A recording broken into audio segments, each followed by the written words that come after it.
Hey guys, how's it going? Back today with another amp demo.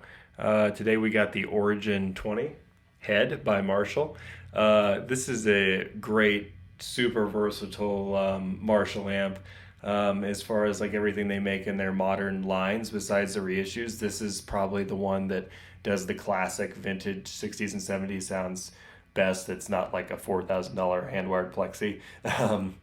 It's really versatile. It can do everything from a great, clean pedal platform on the edge of breakup to like classic rock Angus Young, and even all the way up to like a Van Halen dimed out sound. Even though a lot of people say it can't get that much gain by itself, it actually can, and I'm going to show you that. So I'm going to show you this amp for three different uses. First, I'm just going to have it set up in the mid-power setting. This amp has a low power, mid-power, and a high power setting. This is in the mid-power setting right now. It's just set up as a clean sort of pedal platform. I got a Line 6 M9 and a Vox wah on the floor. Everything's going straight into the front of the amp. So this is the clean sound.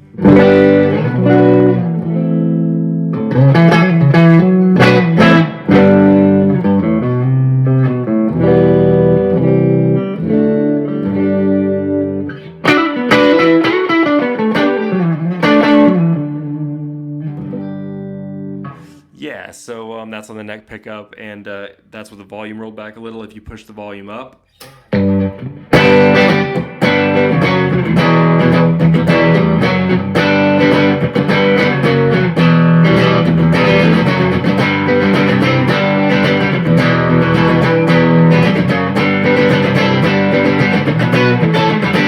a little hair on it. On the bridge pickup, you got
back, and you got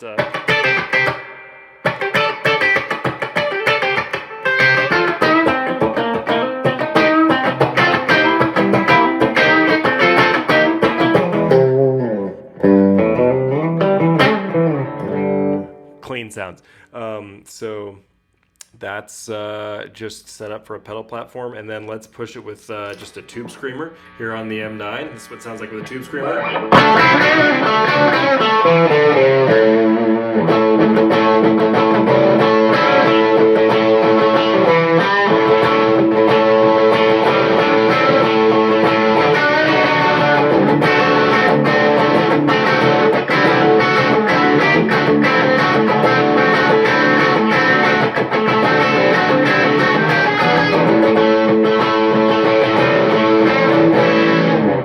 Okay, and then this is what it sounds like with a like a tone bender type pedal.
Sorry, tuning's going out a little there, as Les Paul often will. But, so that's just with kind of a couple dry pedals and then a plate reverb, just from the M9. And, you know, the amp's at edge of breakup, as you could hear. And this thing is really just a great wide open sounding amp, very loud. I mean, this is, like I said, on the mid power, which is like, I think it's like 5 watts. So yeah, it's pretty awesome. So let's go ahead and change the settings up a little here. I'm gonna take the master volume all the way up, and I'm gonna tweak some of the tone settings here real quick. So I'll try my best to post these settings in the comments as well, so you can get a good idea of, you know, the settings I got here today. So it's gonna get a little louder. And this is more of a just amp drive, you know, classic rock level, AC/DC level of drive. So let's see here. Let's get rid of that reverb.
One more.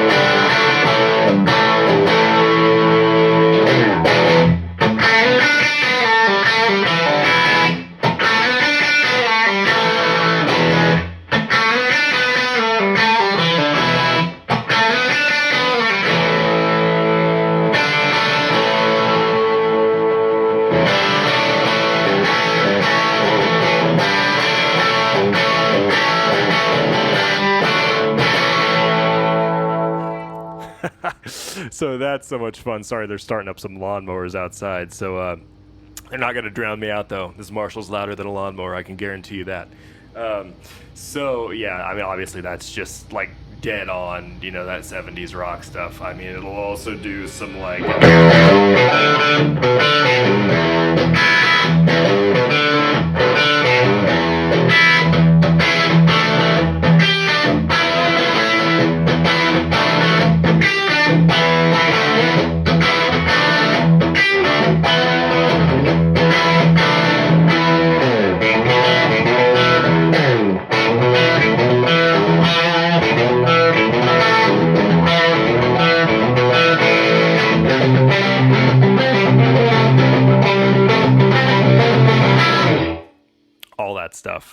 it's all there. And so, that's probably its strongest suit. It is a great pedal amp, but when you turn it up to about 6 on the pre-gain and then with the master all the way up like a non-master volume amp, it just turns into that. Then if you hit it with like a tube screamer, it can even get just more closer to like 80s rock.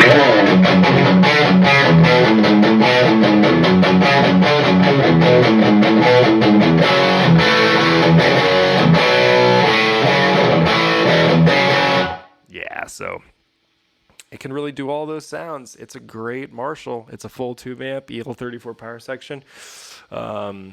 It's just one of the most fun amps to play through I've had in the British realm, you know? It's not like a Fender style amp, basically. Okay, so let's do the Eddie Van Halen style thing. And for this, we're going to turn it down to the low power setting, because if I even leave it on the mid power and dime it, it is absolutely going to, tear through the walls and the ceiling's going to fall down. So let's do the dime it thing. Awkward angle to do this at. Oh, by the way, I added this mic today because sometimes people said that they maybe couldn't hear my voice as well as they wanted to.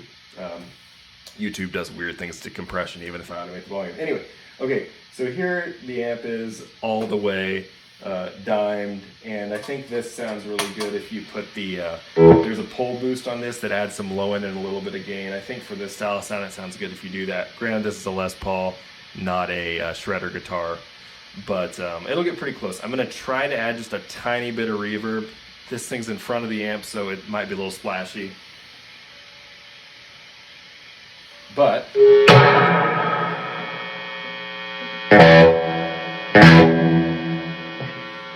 let's just see how this does.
So, crazy reverb, obviously, because that's going to the front end of the amp and exploding with gain.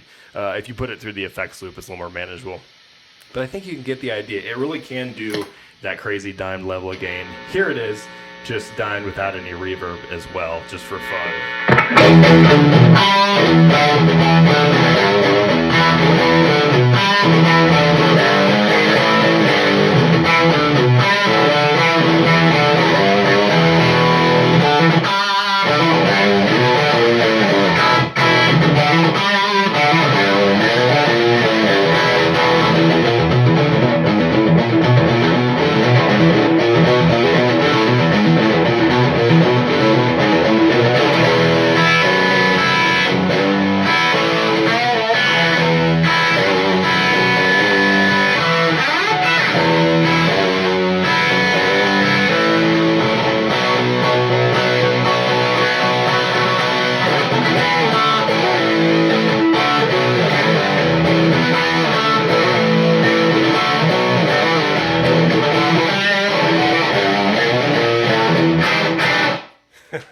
So probably too much gain for that song, but either way, so it can really do it all, and that sound is with no boost. That's just everything dimed, and the onboard pull boost is activated, but no pedals.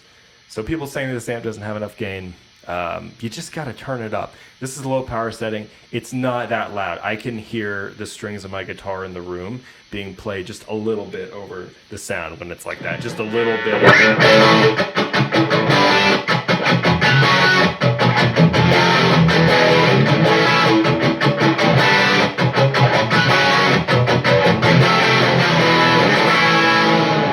Yeah. I'm not even going to turn it on high power because it does sound even better on high power. There's more low end. It becomes more full, but it's just too much. It's too much for this room. It would really be too much unless you were playing at a very, very large venue. So I don't really think you need the 50-watt version of this unless you're just having it for fun. It sounds a little different. It sounds a little quicker, a little more immediate, a little bit less squishy. This is because it's cathode bias. Sounds a little bit more squishy and, dare I say, Fendery, just a little bit closer to a Tweed Deluxe maybe. But this amp is wonderful, you know. Go out and get one. They're super cheap now. I think the price just came down on them actually a little bit. So go check one out. Until next time, guys, thanks for watching. Bye-bye.